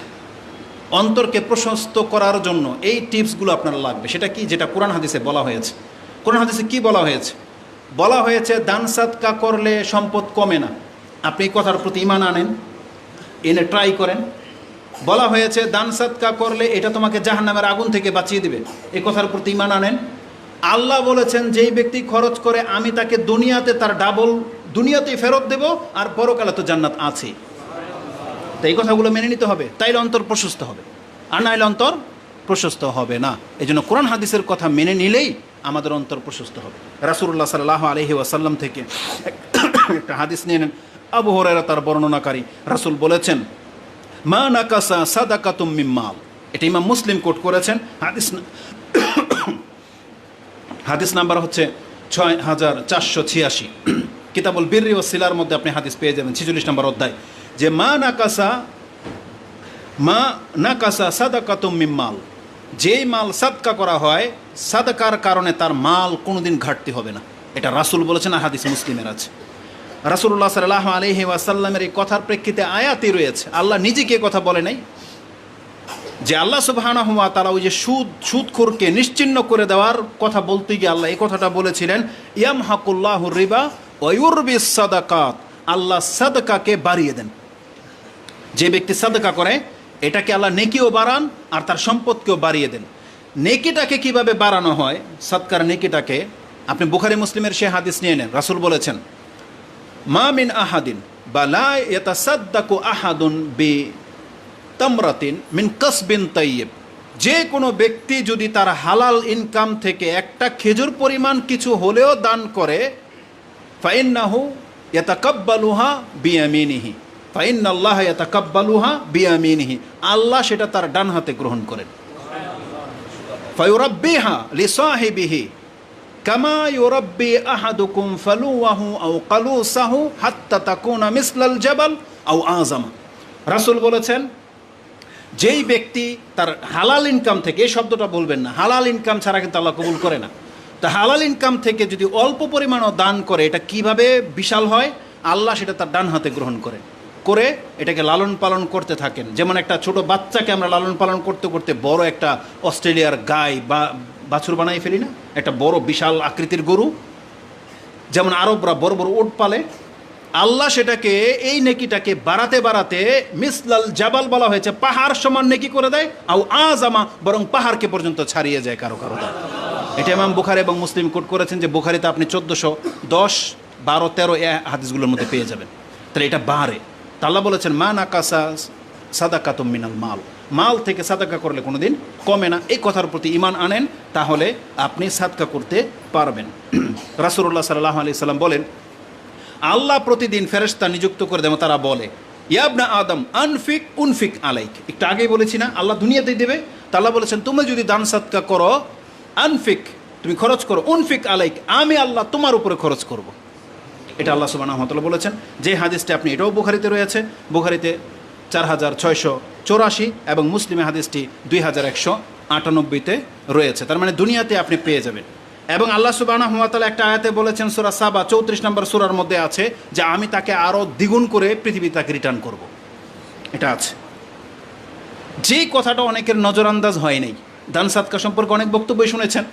একটা পয়েন্ট আপনাকে বলে দিই, আল্লাহ মানুষকে ক্ষমা করার জন্য অনেক ব্যবস্থা কিন্তু করেছেন। যেমন উজু করলে পাপ ধরে যায়, নামাজ পড়লে কি হয়? পাপ মিটে যায়, সিয়াম রাখলে পাপ মিটে যায়, হজ কবুল হয়ে গেলে একবার সরাসরি জান্নাত, এই কথাগুলো আছে না? আল্লাহ ফেরেশতাদেরকে সম্মানিত করেছেন শাফাত দিয়ে। কিয়ামতের মাঠে কিছু মানুষ ইবাদত দিয়ে ঠেকে যাবে, আটকে যাবে, তখন ফেরেশতারা সুপারিশ করবে। অনেক ফেরেশতারা আছে, জিবরাইল আলাইহিস সালাম নিজেও সুপারিশ করবে মুসলিমদের জন্য, আল্লাহ একে ক্ষমা করে দেওয়া হোক। অনেককে ফেরেশতাদের সুপারিশে ক্ষমা করে দেওয়া হবে। তার মানে এই গুণটা আল্লাহ ফেরেশতাদেরকে কেন দিলেন না? মানে আল্লাহ চায় আমাদেরকে ক্ষমা করতে। এখানে ফেরেশতাদের সম্মান বোঝানো হচ্ছে, কিন্তু পরক্ষণে আল্লাহ আমাদেরকে ক্ষমা করতে চাচ্ছেন, যে তাদের সুপারিশে আমাদেরকে মাফ করা হবে। আল্লাহ সেই ক্ষমতা রাসূলকে দিয়েছেন, যে এ রাসূল আপনি সুপারিশ করেন, আপনার সুপারিশ কবুল করা হবে এবং কতক কতককে আমি জাহান্নাম থেকে মাফ করে দেব। তাহলে এটা আল্লাহ ব্যবস্থা করেছেন। ঠিক তেমনি আল্লাহ সুবহানাহু ওয়া তাআলা একটা ব্যবস্থা করেছেন দোয়া। একে অপরের জন্য দোয়া করে আল্লাহ বলছেন আমি দোয়া কবুল করে মাফ করে দেবো। যেমন 40 জন যদি কোনো তাওহীদবাদীর জানাজার সালাত আদায় করে, তাহলে 40 জন যদি কমের পক্ষে জানাজার সালাত আদায় করে, আর তারা যদি বলে আল্লাহকে মাফ করে দেয়, আল্লাহ বলছে আমি ওকে মাফ করে দেবো। অনেক বড় ব্যাপার। এটা ইমাম মুসলিম কোট করেছেন, জানাজার অধ্যায় পেয়ে যাবেন। আব্দুল ইবনে আব্বাস তার ছেলের মৃত্যুর সময় এই হাদিসটা বর্ণনা করেছিলেন। এতটা মান আপনাদের, কিন্তু পরক্ষণে কি দেখাতে চাইলাম, যে আল্লাহ ক্ষমা করতে চায়, শুধু একটা সাবাব, একটা শুধুমাত্র নুকতা চায়, যে ওকে ক্ষমা করার কোনো একটা কিছু পেশ হোক, আমি ক্ষমা করে দিব। ঠিক তেমনি আল্লাহ বলেছেন, হে নবী আপনার উপরে আমি একটা দায়িত্ব দিলাম, যারাই কোনো মুসলিমরা খরচ করবে আপনি তাদের জন্য দোয়া করবেন। রাসূলকে বলে গেছেন আল্লাহ, মানে রাসূল জীবদ্দশাতেই আমাদের জন্য ক্ষমা আল্লাহর কাছে চেয়ে গেছেন। রাসূল আমাদের সবার জন্য ক্ষমা চেয়ে গেছেন। ক্ষমা কিন্তু লটকে আছে, কার উপরে গিয়ে পড়বে? যে দান করবে, মানে যে দান করতে পারবে তার উপরে সেই দোয়া ফিট হয়ে যাবে। আর যারা কৃপণতা করতেছেন, তার মানে আপনি রাসূলের দোয়া থেকে পর্যন্ত মাহরুম, কত কিছু থেকে মাহরুম হয়ে গেছেন আপনি। এই হাদিসটা নিয়ে নেন, কোরআনের মধ্যে সূরা তাওবা 9 নম্বর সূরা 103 নম্বর আয়াত আল্লাহ কথা বলেছেন, খুয মিন আমওয়ালিহিম সাদাকাতান তুতাহহিরুহুম ওয়া তুযাক্কিহিম বিহা ওয়া সাল্লি আলাইহিম ইন্না সালাতুকা সাকানুল লাহুম। এটা হচ্ছে আয়াত, যে তাদের কাছ থেকে যাকাতের সাদকার মালগুলো গ্রহণ করেন, এটা গ্রহণ করে তাদেরকে পবিত্র করেন, এবং যারা সাদাকা নিয়ে আসবে তাদের জন্য হে নবী আপনি নিজে দোয়া করে দেন, কারণ আপনার দোয়া তার মনের প্রশান্তির সবচেয়ে বড় কারণ। কিছু পাক বা না পাক অঢেল দিয়ে দিয়েছে, রাসূল বলে দিয়েছে দোয়া, ওইটাই সাহাবীর জন্য যথেষ্ট। আল্লাহ বলেছেন এই কথা। তো রাসূলুল্লাহ সাল্লাল্লাহু আলাইহি ওয়াসাল্লাম দোয়া করতেন, আল্লাহুম্মা সাল্লি আলা ফুলানিন, আল্লাহ এই ব্যক্তি খরচ করেছে, আল্লাহ তুমি এর উপরে সালাত পাঠ করো, সালাত নাজিল করো। আমরা বলি না আল্লাহুম্মা সাল্লি আলা মুহাম্মদ? আমরা কি জানি, কেউ যদি একবার রাসূলের উপরে সালাত পাঠ করে সে কি পাবে? 10 বার সালাত প্রাপ্ত হবে, 10টা পাপ মাফ হয়ে যাবে, 10টা মর্যাদা উঁচু হবে। আর আমরা সবাই রাসূলের জন্য সালাত পড়ি, আর রাসূল আমাদের জন্য সালাত পড়ে গেছেন কাদের জন্য? যারা দান সাদকা করে, বোঝেন? মানে যারা খরচ করে, কৃপণ না, তাদের জন্য রাসূল সালাত পড়ছেন, দুরূদ পড়ছেন। আর রাসূলের দুরূদটা কি? আমরা যখন বলি আল্লাহুম্মা সাল্লি আলা মুহাম্মদ, জানেন এটা কি? আল্লাহ তাকে ক্ষমা করো, তাকে রহম করো, তার মর্যাদা বৃদ্ধি করো, তার উপরে দয়া করো। সবগুলো এই সালাতের মধ্যে শামিল। যেমন এক্সাম্পল স্বরূপ যে কোনো খাদ্য ধরে নেন, বিরিয়ানি বলেন, মিক্স জাতীয় খাদ্য, পায়েস বলেন বা চা বলেন, তাতে কি থাকে? অনেকগুলো মিশ্রণ থাকে না? আলাদা আলাদা করে বলতে হয় না, এটাতে চিনি আছে, পানি আছে, দুধ আছে, চা আছে, বলতে হয়। শুধু আপনি বলতে এটা কি? এটা চা, তাই না? এটা চা। চা বললে আপনি বুঝতে পারেন এটার মধ্যে এই জিনিসগুলো থাকে। তো সালাত মানে হচ্ছে আল্লাহ আপনাকে ক্ষমাও করবেন, দয়াও করবেন, আপনার উপরে রহমও করবেন, আপনার পাপগুলোকে মাফও করবেন, মর্যাদা উঁচুও করবেন। কিন্তু এক শব্দ দিয়ে বোঝানো হয়েছে সালাত। রাসূলকে বলা হয়েছে আপনি তাদের উপরে সালাত পড়েন যারা দান সাদকা করে। এই হাদিস আপনি পেয়ে যাবেন বুখারীতে, মুসলিমেও রয়েছে। বুখারীতে 1497, মুসলিমে হাদিসটি 2382-তে রয়েছে। তাহলে এটা হচ্ছে অনেক বড় একটা ফায়দা, যে সাদাকা করলে রাসূলের দোয়া আপনি প্রাপ্য হয়ে যাবেন, যেটা কিয়ামতের মাঠে কার্যকর হয়ে যাবে। এভাবে বলতে গেলে অনেকগুলো কথা আসবে। বিচারের মাঠে এটা না বললেই নয়, সেখানে কোনো ছায়া থাকবে না, সবাই জানেন। রাসূল বলেছেন কিছু ব্যক্তিরা আছে, তারা থাকবে তাদের দানের ছায়ার নিচে। তারা যে খরচ করেছে এটা আলাদা একটা ছায়ার রূপ নেবে, এবং তার খরচের মান অনুযায়ী ঘনত্ব বরত্ব বাড়বে। তার মানে যারা অল্প করেছেন অল্প ছায়া, যেমন অনেক সময় অনেক প্রচণ্ড রোদ, আপনি গাছের একটা পাতার নিচে হলেও গিয়ে দাঁড়াইতে চান, অনেক সময় পান না, কেউ একটু পায় কেউ বেশি পায়, পায় না? রাসূল বলেছেন কুল্লু মরিইন আলা জিল্লি সাদাকাতিহি, ফি জিল্লি সাদাকাতিহি, মানুষের বিচার হাত্তা ইয়াফসালা বাইনান নাস আও ইয়াহকুমু বাইনান নাস। এই হাদিসটি মুসনাদ আহমদ 17333-এ রয়েছে, সহিহ ইবনে হিব্বানের মধ্যে 3310 নম্বরে রয়েছে এবং সহিহ ইবনে খুজাইমাতেও রয়েছে। রাসূল বলেছেন, বিচার শেষ না হওয়া পর্যন্ত একজন দানকারী সে ততক্ষণ তার ছায়ার নিচে দাঁড়িয়ে থাকবে যতক্ষণ পর্যন্ত বিচার শেষ না হবে। আর বিচার কি একটা দুইটা সময় নিয়ে হবে? একদিন সমান পৃথিবীর 1000 বছরের সমান। একদিন 1000 বছরের সমান একটা দিনের বলা হয়েছে। আর সেখানে দাঁড়ানো কি সম্ভব? যেখানে 1 ঘন্টা রৌদ্র দাঁড়ানো যায় না। তাহলে যেই ব্যক্তিরা দান সাদকা করে সে কোথায় থাকবে? তার দানের ছায়ার নিচে থাকবে। এইভাবে দান সাদকার ফজিলত বলতে গেলে অনেকগুলো কথা রয়েছে। আর সবচেয়ে বড় ফজিলত যেটা পেয়ে যাবেন, যে দান খরচ করলে ওই টাকাগুলা আপনাকে জাহান্নামের আগুন থেকে ঠেকিয়ে দিবে। এটা সবচেয়ে বড় ব্যাপার। রাসূলুল্লাহ সাল্লাল্লাহু আলাইহি ওয়াসাল্লাম মুআয বিন জাবালকে বলছিলেন, আলা আদুল্লুকা আবওয়াবুল খায়র, আমি কি তোমাকে সব থেকে কল্যাণকর ইবাদতগুলোর কথা বলে দেব? দরজা, এগুলো দরজা। বলছেন, নাম ইয়া রাসূলুল্লাহ, বালা। তখন রাসূল সাল্লাল্লাহু আলাইহি ওয়াসাল্লাম বলেছেন, আস-সাওমু জুন্নাহ, আস-সাদাকাতু তুতফিউল খাতিআহ কামা ইউতফিউ আল মাউন নার। পানি যেভাবে আগুনকে ঠান্ডা করে দেয়, নিভিয়ে দেয়, সাদাকা করলে মানুষের পাপ এভাবে ধূলিসাৎ হয়ে যায়, অকেজু হয়ে যাবে আপনার। মানে বারুদের মধ্যে পানি ঢেলে দিলে ওই বারুদের মধ্যে আগুন লাগান জ্বলবে না। তো যাদের পাপ আছে এগুলো কিন্তু বারুদ, জাহান্নামের আগুন পেলে ধাউ ধাউ করে জ্বলে যাবে। কিন্তু যেই ব্যক্তিরা সাদকা করেছেন ওই পাপের উপরে যেন পানি ঢেলে দেওয়ার মতো হয়ে যাবে। আল্লাহ আমাদেরকে কবুল করুন। আল্লাহ সুবহানাহু ওয়া তাআলা যতগুলো কথা বলেছি, আল্লাহ আমাকে এবং আমাদের মুসলিম ভাইদেরকে মেনে নিয়ে সেইগুলোর উপরে আমল করার তৌফিক দান করুন। আমাদেরকে যতটা আল্লাহ তুমি রিজিক দিয়েছো তা থেকে আমাদেরকে খরচ করার মতো আল্লাহ তুমি তৌফিক দিয়ে দাও। আমাদের অন্তরের কার্পণ্য থেকে আমরা তোমার কাছে আশ্রয় চাচ্ছি, আমাদের অন্তরকে আল্লাহ তুমি প্রশস্ত করে দাও। আকুলু লিকাউলি হাযা আস্তাগফিরুল্লাহ লি ওয়া লাকুম ওয়া লিসাইরিল মুসলিমিন ফাস্তাগফিরু ইন্নাহু হুয়াল গফুরুর রাহিম।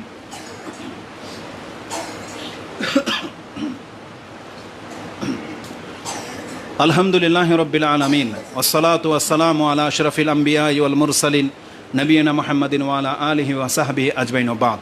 যেহেতু গুরুত্ব এবং ফজিলত এটা প্রথম বক্তব্য, এই জন্য আরও অনেক কথা থেকে গেছে। ইনশাআল্লাহ এটা আমরা অন্য কোনো দিন পর্যায়ক্রমে নেটে এটা আমরা ছাড়বো। সর্বশেষ একটা আয়াত যেটা না বললেই নয়, কোরআনে আল্লাহ সুবহানাহু ওয়া তাআলা সূরা আলে ইমরান 3 নম্বর সূরার 92 নম্বর আয়াতে বলেছেন, লান তানালুল বিররা হাত্তা তুনফিকু মিম্মা তুহিব্বুন। তোমরা যেটাকে পছন্দ করো, যে সম্পত্তিকে তোমরা পছন্দ করো, এই পছন্দনীয় জিনিসটা প্রয়োজন অনুযায়ী যদি আল্লাহর রাস্তায় খরচ করতে না পারো না, আল্লাহ বলেছেন জান্নাতে ঢোকা তো দূরের কথা, তার নাগাল পর্যন্ত যেতে পারবে না। আল্লাহ বলছেন লান তানালুল বিররা, এখানে বীর বলে আল জান্নাতকে উদ্দেশ্য করা হয়েছে। তাফসীর পড়েন, বীর মানে নেকি, আর নেকি দিয়ে জান্নাত পাওয়া যায়। আর তাফসীরে সরাসরি বলা হয়েছে লান তানালুল বিররা, তোমরা ততক্ষণ পর্যন্ত জান্নাতে ঢোকা তো দূরের কথা, তার সীমানায় যেতে পারবে না, হাত্তা তুনফিকু মিম্মা তুহিব্বুন, তোমরা যেটাকে পছন্দ করতেছো এটা যদি আল্লাহর রাস্তায় খরচ করতে না পারো তাহলে তোমরা জান্নাতে ঢুকতে পারবে না। এটা আল্লাহ সুবহানাহু ওয়া তাআলা সূরা আলে ইমরানের 92 নম্বর আয়াতে উল্লেখ করেছেন, ওমা তুনফিকু মিন শাইইন ফাইন্নাল্লাহা বিহি আলিম। আর তোমরা কে কি যে খরচ করো, আল্লাহ বলছে এটা কিন্তু আমি খুব ভালো করেই জানি। এই জন্য আপনি ভাববেন না যে আল্লাহ কি মানে জানবে কিনা, বা আমরা তো কেউ জানি না কে কতটা দাতা, কিন্তু আল্লাহ বলছেন আমি কিন্তু জানি। তার মানে সেই দিন আল্লাহর ইলমের ভিত্তিতেই ফয়সালা হয়ে যাবে যে আপনি জান্নাতে ঢুকতে পারবেন কি পারবেন না, এমনটা যেন না হয়। অতএব আল্লাহ সুবহানাহু ওয়া তাআলা আবার আমাদেরকে অঢেলও কিন্তু দান করতে বলা হয়নি যে আপনি অঢেলটা দান করেন, বরং আল্লাহ সুবহানাল্লাহ মানে কথা এত চমৎকারভাবে কোরআনে ব্যক্ত করা হয়েছে যে আপনার কাছে জিজ্ঞেস করে ইয়াসআলুনাকা মাযা ইউনফিকুন, তারা কি খরচ করবে এটা জানতে চায়, কতটা খরচ করবে। আল্লাহ যে কথাটা বলেছেন এটা যদি কোনো ব্যক্তি আমল করতে সক্ষম হন তাহলে করে দেখান। আল্লাহ বলছেন কুলিল আফওয়া, তাদেরকে বলে দেন অতিরিক্ত যেটা ঘরে জমা আছে সেটা দান করে দিতে। কি মনে করেন? আল্লাহর কিছু বলে নাই, বলছে ও আপনাকে জিজ্ঞেস করবে কতটা দান করব, আপনি বলে দেন যে তোমার কাছে যেটা অতিরিক্ত আছে সেটা দান করে দাও। বলেন তো দেখে আমাদের অ্যাকাউন্টগুলো আর ব্যাংকের ডয়ার যদি চেক করা হয় কি অবস্থাটা হবে? যে আজকেই বলা হয় আমাদের যার কাছে যেটা অতিরিক্ত আছে, যেটা আমাদের কাজে না পড়ে আছে ব্যাংকে বছরকে বছর, এটা দান করে দেন, অবস্থাটা কি হবে? সুবহানাল্লাহ। তা আল্লাহ সুবহানাহু ওয়া তাআলা বলেছেন যে অতিরিক্তটাই দান করো। আল্লাহ আপনার রিজিক চায় নাই যে আজকে এটা খাদ্যের জন্য নিয়ে বসেছেন, এটা আপনি খাবেন, এটা চায় নাই। বলছে পাতিলাতে অন্য ভাত যেগুলো আছে রিজার্ভ পড়ে থাকবে ওটা দিয়ে দাও। অতিরিক্তটা চেয়েছেন আল্লাহ, আল্লাহ কার উপর বোঝা করতে চান নাই। অতএব আল্লাহ সুবহানাহু ওয়া তাআলা তুমি আমাদেরকে রিজিক বৃদ্ধি করে দাও এবং আমাদের যে রিজিক দিয়েছ সেগুলো তোমার রাস্তায় খরচ করার তৌফিক দান করো, এবং আমাদের মুসলিমদেরকে আল্লাহ তুমি এতটা স্বাচ্ছন্দ্য সচ্ছলতা দান করো যাতে কোনো কাফেরের সম্পত্তি দেখে আমরা ধোঁকা না খাই, এবং কোনো কাফেরের দ্বারস্থ যেন আমাদের হতে না হয়। আমরা বহু দেখেছি, বহু মুসলিমকে দেখেছি হিন্দুর দোকানে চাকরি করে। যদিও বলবেন জায়েজ, আমি বলবো এটা হচ্ছে একটা নিন্দনীয়, এটা অত্যন্ত নিন্দনীয় যে একজন মুসলিম হচ্ছে সবচেয়ে সম্মানিত, আজকে অভাবের কারণে একটা হিন্দুর দোকানে ওকে চাকরি করে খেতে হবে, খ্রিস্টানের দোকানে চাকরি করে খেতে হবে। এটা আপনার নিন্দনীয় লাইফ। আপনি আল্লাহর কাছে আশ্রয় চান যে আল্লাহ এই লাইফ আমি তোমার কাছে চাই না। কারণ একটা হিন্দুর দোকানে যখন আপনি চাকরি করবেন, ও আপনার সবসময় মাথার উপরে, আর ও আপনাকে কটাক্ষ করে কথা বলবে, তিরস্কার করে কথা বলবে। ওকে আপনার সম্মান করতে হবে, যেখানে ওকে আমরা বলি মালাউন, লানতপ্রাপ্ত, গজবপ্রাপ্ত। কিন্তু মুসলিম অসহায় হয়ে এই হিন্দুদের দোকানে কাজ করে, এটা মেনে নেওয়ার মতো না।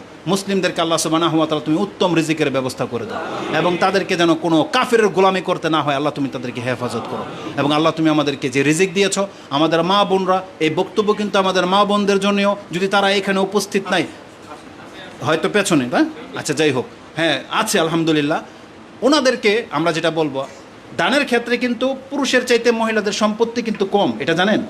কিন্তু দানের ক্ষেত্রে তারা কিন্তু পুরুষের চাইতে বেশি দান করে।